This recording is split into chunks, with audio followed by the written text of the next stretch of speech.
मुख्यमंत्री नीतीश कुमार आज 12 बजे पहुंचेंगे मधुबनी।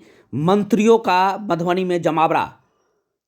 मधुबनी के रहिका प्रखंड स्थित मिथिला चित्रकला संस्थान सौराठ के समीप निर्मित हेलीपैड पर करीब 12 बजे मुख्यमंत्री का आगमन होगा। इसके बाद 12:05 पर रहिका प्रखंड के मिथिला चित्रकला संस्थान सौराठ के समीप निर्मित हेलीपैड से सड़क मार्ग के द्वारा वे जगतपुर के वार्ड 4 स्थित महादलित अति पिछड़ा जाति टोला के आबादी में जाएंगे, वहां लोगों से रूबरू होंगे।